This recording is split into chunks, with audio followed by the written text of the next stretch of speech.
ପିଲାମାନେ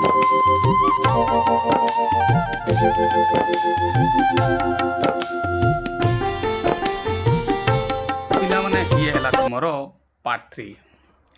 ଆଜି ପଢ଼ିବା ଛୁଆମାନେ କ'ଣ ଟେନ୍ସ। ପୂର୍ବରେ ଛୁଆମାନେ ମୁଁ ତୁମକୁ କର୍ତ୍ତା ସାହାଯ୍ୟକାରୀ କ୍ରିୟା ପ୍ରଦାନ କ୍ରିୟା ବୁଝାଇ ଦେଇଛି। ଆଜି ପିଲାମାନେ ଟେନ୍ ବିଷୟରେ ଦେଖିବା। ପୂର୍ବରେ ବୁଝାଇ ଦେଇଛି। ପୂର୍ବ ପାର୍ଟରେ ଯେଉଁମାନେ ଦେଖିନ ପିଲାମାନେ ଯାଇକି ଦେଖିଦେବ। ପୂର୍ବ ପାର୍ଟରେ ମୁଁ ତୁମକୁ ବୁଝାଇ ଦେଇଛି ପିଲାମାନେ ଟେନ୍ସ କାହାକୁ କୁହାଯାଏ, କର୍ତ୍ତା ସାହାଯ୍ୟକାରୀ କ୍ରିୟା ପ୍ରଧାନ କ୍ରିୟା ମୁଁ ସବୁ ଏଗୁଡ଼ାକ ବୁଝି ଦେଇଛି। ଆଜି ଦେଖିବା କ'ଣ ଛୁଆମାନେ, ଆଜି ଦେଖିବା ଟେନ୍ସର ଭାଗ। ନର୍ମାଲି ପିଲାମାନେ ଟେନ୍ସକୁ ଦୁଇ ଭାଗରେ ବିଭକ୍ତ କରାଯାଏ। ଗୋଟେ ହେଲା ପ୍ରେଜେଣ୍ଟ ଆଉ ଗୋଟେ ହେଲା ପାଷ୍ଟ। ଏବେ ମନରେ ପ୍ରଶ୍ନ ଆସିବ ସାର୍, ପ୍ରେଜେଣ୍ଟ ତୁମେ ଜାଣିଛ ପ୍ରେଜେଣ୍ଟ ମାନେ ବର୍ତ୍ତମାନ କାଳ, ଆଉ ପାଷ୍ଟ ମାନେ ତୁମେ ଜାଣିଛ କ'ଣ ହେଲା ଅତୀତ। ରାଇଟ୍ ଛୁଆମାନେ? ତ ବର୍ତ୍ତମାନ ଆଉ ଅତୀତ କହିଲା ବେଳେ ତ ଆମେ ଅତୀତ କାଳ ତ ଏମିତି କୁହେନି, ଇଂଲିଶରେ ଏଇ ପାଷ୍ଟ ହିଁ କହିଥାଉ ହେଲା। ଏବେ ପ୍ରେଜେଣ୍ଟ ଟେନ୍ସରେ ଅଛି ବୋଲି ଗୋଟେ ବାକ୍ୟକୁ ତୁମେ ମାନେ ଜାଣିବ କେମିତି? ଏହାକୁ ଜାଣିବା ପାଇଁ ଛୁଆମାନେ ଶେଷ ଅକ୍ଷର ଗୁଡ଼ାକ ଦେଖିବ, ମନେକର ସେ ଯାଉଛନ୍ତି ଏଇଭଳିଆ ବା ଯାଇଛନ୍ତି ଏଇଭଳିଆ ଲେଖା ହେଇଥିବ ହେଲା। ସିଧା କଥା ହେବ, ଏଠି ଲାଷ୍ଟରେ ଲ ଅକ୍ଷର ରହିବ ନାହିଁ। ରାଇଟ୍? ପ୍ରେଜେଣ୍ଟ ଟେନ୍ସରେ ଅଛି ବୋଲି କୌଣସି ବାକ୍ୟ ଜାଣିବ କେମିତିକା? କୌଣସି ବି ବାକ୍ୟର ପ୍ରଧାନ କ୍ରିୟା ବା ବାକ୍ୟ ଯେଉଁ ଶେଷ ଭାଗରେ ଯେଉଁ ଶବ୍ଦ ଆସେ ତାକୁ ଆମେ ପ୍ରଧାନ କ୍ରିୟା ନର୍ମାଲି କହିଥାଉ। ସେଠାରେ କ'ଣ ହେବ, ନର୍ମାଲି ଲ ଆସିବ ନାହିଁ, ଅର୍ଥାତ୍ ଏଇ ଅକ୍ଷର ଆସିପାରେ, ଛ ଆସିପାରେ, ଛି ଛୁ ଛା ଏମିତିକା, ଏ ଆସିପାରେ, ଏମିତି ଆସିପାରେ। ଏମିତି ଯଦି ଆସିଲା ଇଏ ପ୍ରେଜେଣ୍ଟ ଅଛି। ଆଉ ନହେଲେ ଛୁଆମାନେ ଏମିତି ବି ଜାଣିପାରିବ, ଲ ଅକ୍ଷର ଯଦି କ୍ରିୟାରେ ନାହିଁ ତାହେଲେ ୟାର ଅର୍ଥ ଇଏ ପ୍ରେଜେଣ୍ଟରେ ଅଛି। ବୁଝିବା ଦରକାର। ରାଇଟ୍? ଅନ୍ୟ ପ୍ରକାର ଲ ଅକ୍ଷର ଯଦି ଥାଏ ଯଦି ତାହେଲେ ସେ ହେବ ପାଷ୍ଟ। ଯେମିତି ଗଲା, ଦେଖ ଛୁଆମାନେ ମୁଁ ଗୋଟେ ୱାର୍ଡ଼ ଲେଖୁଛି, ଏଟା ଗଲା। ତୁମେ ଦେଖିପାରିଲ ଏଠି ଲ ଅକ୍ଷର ଅଛି, ୟାର ଅର୍ଥ ଇଏ ପାଷ୍ଟରେ ଅଛି ହେଲା।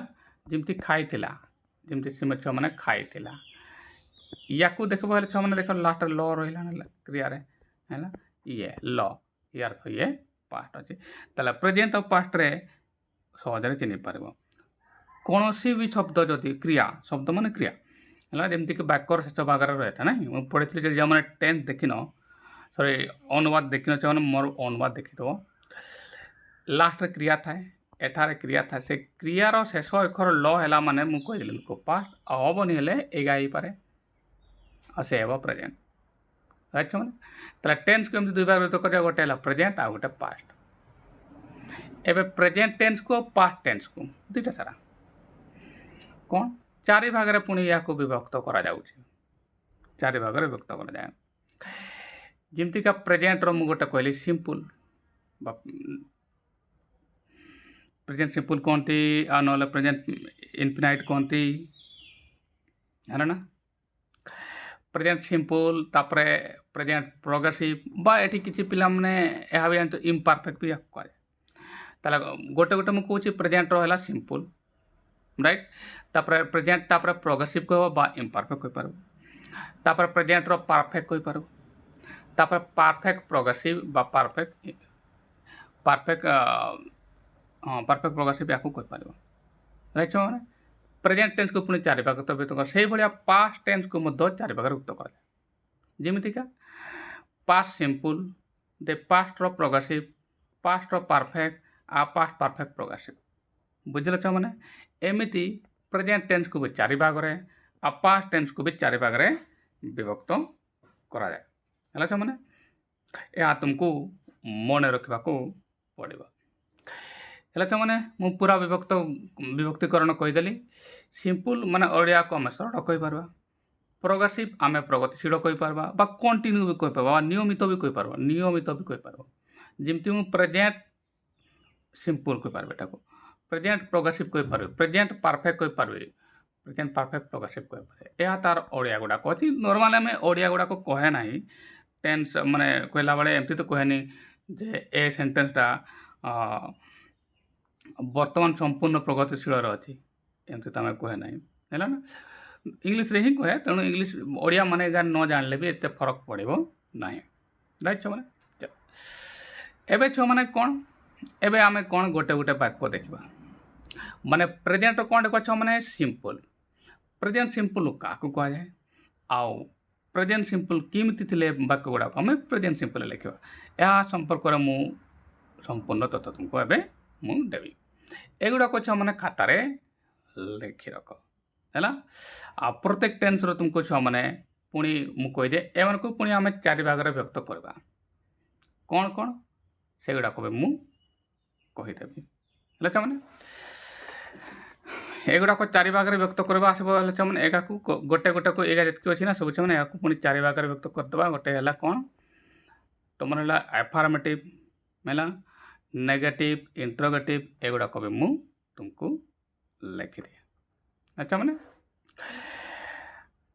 एगुड़ाक भाग कर लिखली हम न लिखली हम मु डिटेल जो बुझेबी से मुझेदेवी पाठ पढ़ार बास यह अच्छी या पुणी मुझे 4 कि 5 भाग एमतीका भाग करके है अच्छा मैंने चलो ठीक अच्छे मैंने गोटे गोटे मुझे बुझे दिए आगे तुमको एवं छ मैंने प्रेजेंट सिंपल क्या कहुए जमी मुझे तुमको कही छ मैंने एमती डिटेल देवी छ मैंने आउ कौटी पाइब ना ये है सर डेफिनेशन छ मैंने भल भाव खातार लिखि रख कहीं एत डिटेल तुम्हें कौटी भी पाइब ना आ मु गारंटी कौच मैंने पाइब ना पढ़ी देवचे है प्रेजेंट सिंपल क्या कहुए है क्वेश्चन मार्क देवा कथा मु प्रेजेंट सिंपल क्या कहुए है ना नॉर्मल छ मैंने तुम जो पढ़ब जो जगार पढ़ब टेन्स है ना छ मैंने जो सार पाखे भी पढ़ छ मैंने से मैंने कौन कहे हे तो यही कथा कहे जो टेन्स आगे मुझे पढ़ी मुझे कहि जो टेन्स कौन सी सत कथा प्राकृतिक बा दैनिक घटना विषय में आलोचना कर जाए ताको प्रेजेंट सिंपल टेन्स कहुए बुझे ना प्रेजेंट सिंपल टेन्स क्या कहुए जो सत कथा एवं तुमको मन प्रश्न आसब ये सत कथा कौन सर जमीतिका मु गोटे कथा कह मैंने आम गोटे फल बुझ भल बार मैंने कहीं एत डिटेल तुम्हें कौटी पाइब ना आम गोटे फल है ये सिंपल रही है ना सिंपल रमतिका मनकर सीता जड़े बालिका ये गुड़ा वाक्य को सिंपल थाए आलोचना कम करा हुए कौन सी भी टेन्स तुम जाके देखिपार ताल सत कथा हवा दरकार प्राकृतिक घटना प्राकृतिक दैनिक घटना जोगुड़ाक प्रकृति वर्षा हुए शीत ऋतु मनकर ठंडा लगे ये प्राकृतिक घटना राइट मैंने सत कथा प्राकृतिक घटना दैनिक घटना जमी मुझे प्रत्येक दिन विद्यालय जाए है ना विषय आलोचना कराए प्रेजेंट सिंपल टेन्स कहुए या तुम मैंने लिखि रख प्रथम कथा एवं ए पॉइंट गुड़ाक तुमको मन रखा पड़ो लिखि रख खातार कहीं छ मैंने तुम्हें कौटी पाइब ना एटा साधारणतः साधकारी क्रिया डू होता है एवं डू अर्थ यह अपना पिला डू बा डज या बुझी था है ना लिखला बढ़िया ध्यान दे मैंने मुझे लिखी एटा साधारणतः साधकारी क्रिया डू होता है साधारणतः मुझे कहीं लिखली कहीं साधकारी क्रिया तुम बी भी हो पार शुण पड़ सार यहाँ साधारणतः साधकारी क्रिया डू होता है जदि कौन सी काम हुए ना तेज डू बा बी बाहर होता है यही वाक्यटा को तुम कौटी भी पाइब ना बस एतिकटा तुमको लेखा मिल गारंटी कौन तुम्हें जो सार पाखे भी पढ़ ता मिल ना कहीं एक्शन नन एक्शन तो डिस्कसन ही करा जाए नहीं सिंपल किंतु मु डिस्कसन कर जदि काम हुए ताले डू पर हम जदि काम हुए ना ताले बी डू बा बी हम डू माने कौन मु पूर्व से कही डू डज डिड बी माने कौन बी माने कही तुमको मु इज आ आम कहे मैंने पूर्व वीडियो जो मैंने देखो पार्ट 2 जो मैंने देखी आउ आज वेल है ना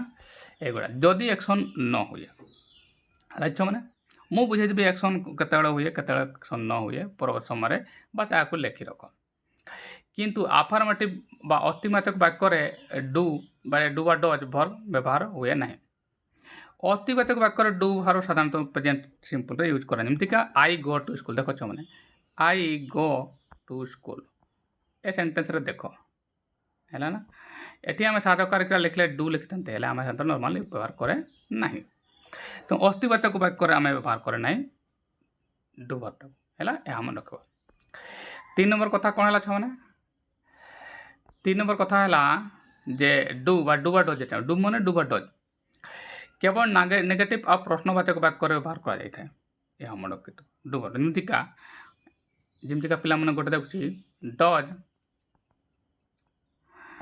डाज ही कम हो ए वाक्यटा देखो डाज ही कम यार एठी साजो करके एटे क्वेश्चन वाला वाक्यटा क्वेश्चन वाला वाक्य आउ नेगेटिव माने नॉट वाला वाक्य रे ही साधारणतः यूज करा जाता है कौन डू वर्बटा को चलो केवल कर्ता तृतीय पुरुष एकवचन हेले डज आसे कर्ता जदि तृतीय पुरुष एकवचन हो अच्छा माने एमतिका राम साम हरि गोविंद बा एकला हेतो हैला आई आउ यू को छाड़ी के हैला ना से कंडीशन रे आमे डज साजो करके लिखबा अन्य जे कोनसी कर्ता पे तुम लिखछ माने डू हैला ना डू लिखबा जदि कोनसी काम होए नाही तबे बी हबो मु कोइतरी कोनसी काम न होले बी हबो जिमती आम गोटिए फल एठी कोनसी काम हो नाही पिला माने आम गोटिए फल जदि मु कहे एठी फल हवा काम होछि कि हो नाही हैला हाव कोनसी काम होले बी बा हाफ साजो क्रिया हुए कोनसी काम होई दुर्बल कर्म हेले कोनसी काम होई दुर्बल कर्म हेले हाफ बार आसबो आउ कॉम्प्लीमेंट क्षेत्र रे तुमर बी बार आसबो ए कॉम्प्लीमेंट कोन परिचय कथन सी इज ए टीचर कॉम्प्लीमेंट करूछ दुर्बल कर्म केमति केमति मोर गोटे कलम अछि आई हैव ए पेन ये दुर्बल कर्म र अछि अथर आसे मु या को डिटेल रे तुमको सेंटेंस रे मु या बुझे देबी छ हेलो छ माने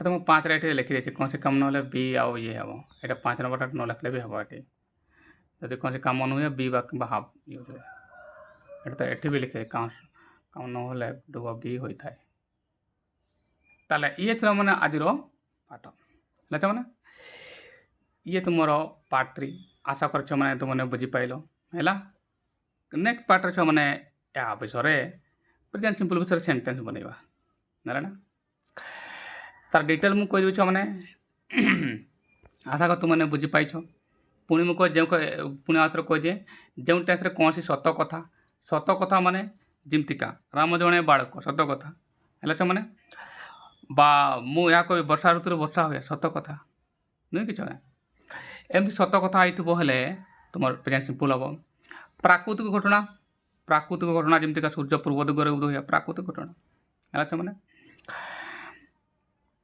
बा दैनिक घटना ये सब क्षेत्र प्रेजेंट सिंपल होता है हैला एठार साधारणतः साधक क्रिया डू होता है हैला जदि कौन सी काम हुए ना ताले डू हुए ना डू बा बी होता है एठी हाफ बा बी होता है एठी मु लिखबार भूल कटे छ माने टिके मु क्वेश्चन कर दिया कौन सी न काम न होबार हाफ आउ बी होता है काम हेले डू बार आसबो पुणी एफर्मेटिव सेंटेंस रे डू यूज होता है हेबो नै सर एफर्मेटिव सेंटेंस रे हैला ना ये सब वाक्य तुम बुझीदेली आशा करते मैंने लिखि रखी तो मैंने नेक्स्ट पार्ट को मुझे पार्ट 4 रे मु प्रेजेंट सिंपल विषय बुझेबी सेंटेंस देखी बुझेबी बहुत का सेंटेंस देवी छो मैंने भल भाव आलोचना करवा है आशा करे तुम्हें छो मैंने 3टी आज भल था आज यह पाठ थिला है भल भाव लिखि रख बाय धन्यवाद।